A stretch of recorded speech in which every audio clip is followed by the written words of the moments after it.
지도부 회의에서 탄핵 심판 언급을 자제하던 이재명 대표가 회의 막판 다시 마이크를 잡았습니다. 12.3 비상계엄 당일 국회 출입구가 막힌 사진을 보여주면서 국회가 봉쇄되지 않아 이재명 대표가 담을 넘어 들어갔다는 윤 대통령 측의 주장을 정면 반박했습니다. 아무도 안 말리는데 넘었지 않냐 이런 해괴한 소리를 했던데 사람이 있으면 못 넘으니까 사람 없는데 피해서 넘었지요. 야권은 대국민 호소용 비상계엄이라는 궤변 자체가 계엄 요건이 안 된다는 자백이라고 비판했습니다.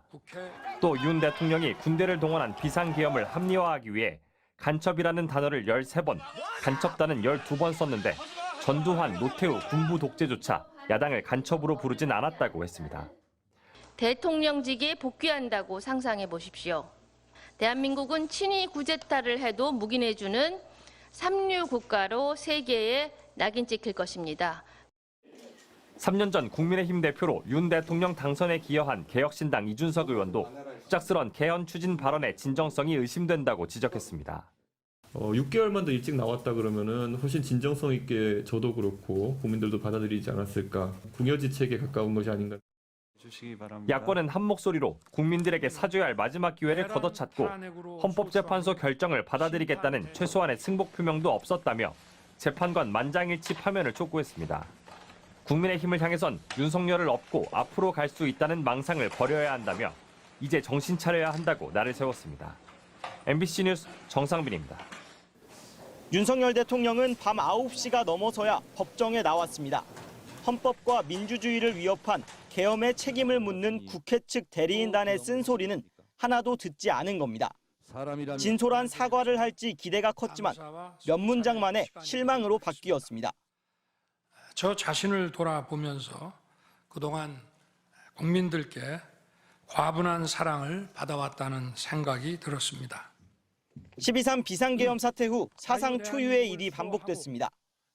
내란 우두머리 혐의로 현직 대통령이 체포, 구속, 기소됐습니다. 국정 공백은 석 달이 다 돼갑니다. 환율은 뛰고 투자와 고용 심리는 얼어붙었습니다. 트럼프 미국 대통령 불확실성마저 겹쳐 경제 전망은 더 어둡습니다. 하지만 계엄이 부른 이런 혼란에 대해 윤 대통령은 한마디도 하지 않았습니다. 윤 대통령에게 계엄은 착한 계엄이었습니다. 12.3 비상계엄은 과거의 계엄과는 완전히 다른 것입니다. 무력으로 국민을 억압하는 계엄이 아니라 계엄의 형식을 빌린 대국민 호소입니다. 군인만 봐도 놀란다는 계엄 트라우마를 겪은 국민들에게는 2차 가해입니다. 윤 대통령은 계엄을 거대 야당 탓으로 몰아붙였습니다. 탄핵을 바라는 국민들은 선동당하는 집단으로 깎아내렸습니다. 거대 야당과 내란 공작 세력들은 이런 트라우마를 악용하여 국민을 선동하고 있습니다.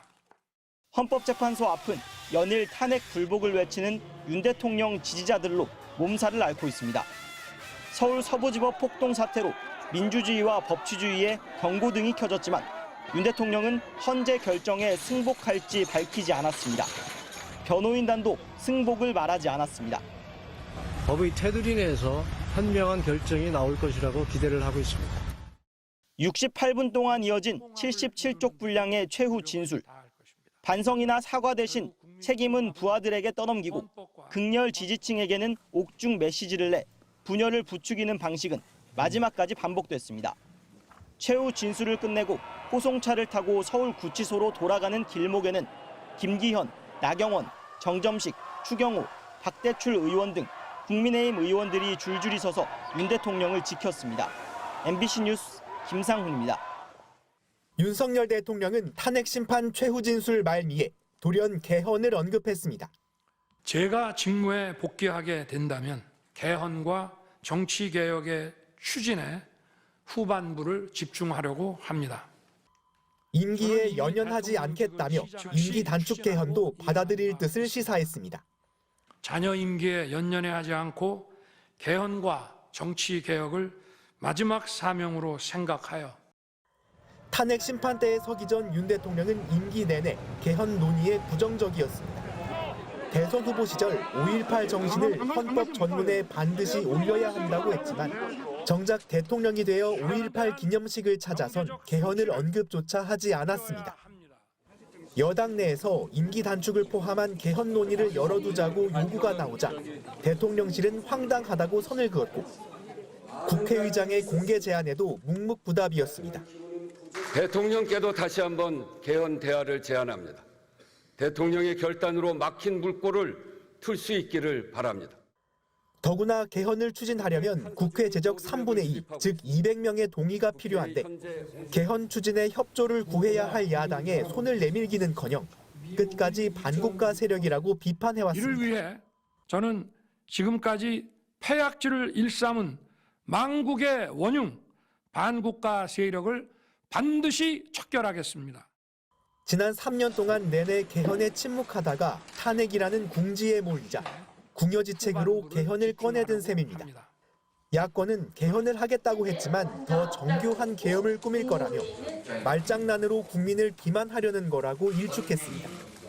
야당이 궁지에 몰린 벼랑 끝 제안에 협조할 가능성이 없는데도 대통령실은 개헌 의지가 실현돼 새 시대를 열기를 희망한다고 밝혔습니다. MBC 뉴스 홍익표입니다.